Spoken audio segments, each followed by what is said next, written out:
Assalamualaikum warahmatullahi wabarakatuh.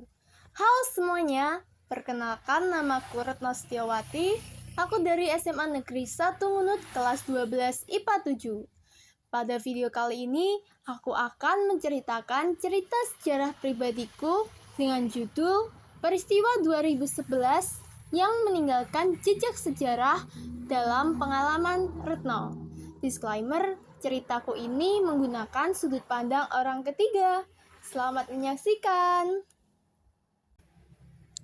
Pada tahun 2011, seorang anak yang bernama Retno Setiawati yang saat itu masih berusia 5 tahun mengalami sebuah peristiwa yang tak akan pernah terlupakan di dalam hidupnya. Cerita ini bermula ketika Retno masih berada di TK 0 besar. Dahulu, terdapat sebuah rumah kecil yang sederhana yang hanya ditinggali oleh 3 orang saja di dalamnya. Rumah tersebut merupakan tempat Retno tinggal.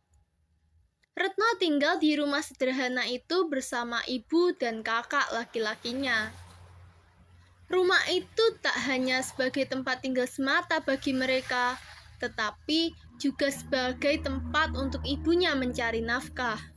Karena di rumah itu terdapat usaha toko kelontong yang ibunya jalankan.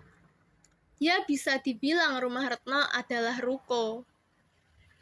Di rumah itu hanya terdapat beberapa ruangan saja, seperti toko di bagian depan, ruang tengah yang digunakan sebagai tempat istirahat, dan juga bagian belakang yang berisi dapur, tempat cuci piring, tempat mesin cuci, dan juga kamar mandi.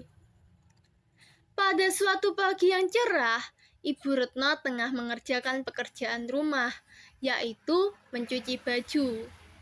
Saat kondisi mesin cuci sudah menyala, Ibu Retno juga sekalian mencuci piring di dekat mesin cuci tersebut. Di samping itu, Retno tengah asik bermain mainannya di sekitar mesin cuci.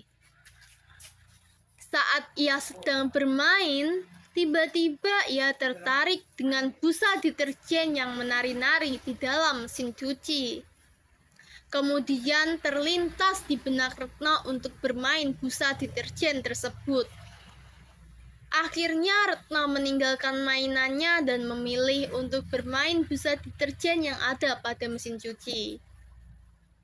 Namun saat ia tengah asik bermain, ia tak sadar bahwa jarinya tersangkut oleh celana seragam milik kakaknya yang sedang dicuci.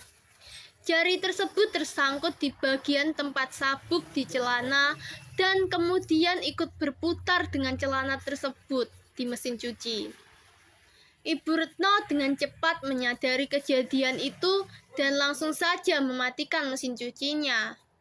Ia merasa khawatir dengan kondisi anaknya. Meskipun begitu, Retno tidak menangis kesakitan. Tetapi ia malah merasa takut dengan darah yang terus mengalir di jarinya.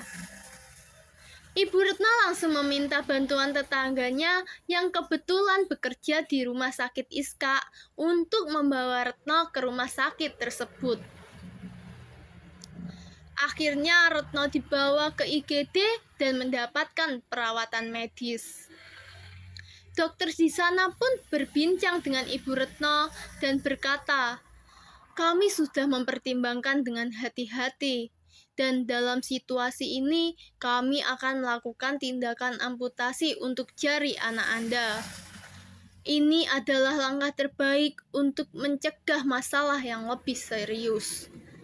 Ibu Retno mendengar itu dengan berat hati menyetujuinya. Kemudian amputasi pun dilakukan. Ibu Retno yang sangat menyayangi Retno terus menjaga dan merawatnya selama di rumah sakit. Ibu Retno tak mau merasa sedih karena anaknya harus kehilangan satu jarinya.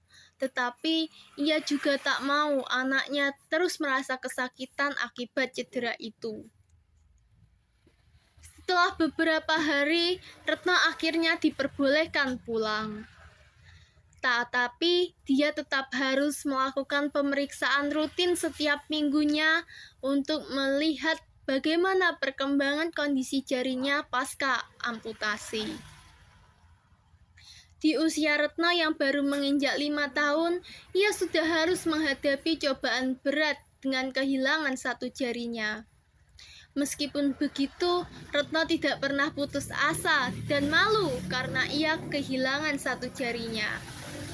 Dia tetap menjadi anak yang bersemangat dan rajin belajar. Walaupun di awal dia bersekolah kembali, dia merasa kesulitan untuk menulis, tetapi dia tidak pernah patah semangat dan terus belajar. Seiring berjalannya waktu, Retno menjadi seorang individu yang kuat dan cerdas.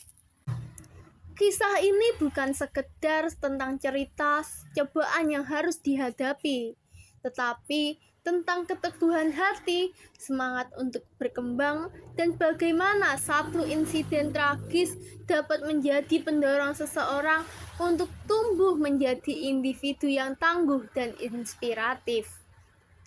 Dalam sejarah pribadinya, pengalaman ini akan menjadi satu bab yang paling berkesan dan penuh makna. Cukup sekian cerita sejarah peristiwa pengalaman pribadi saya.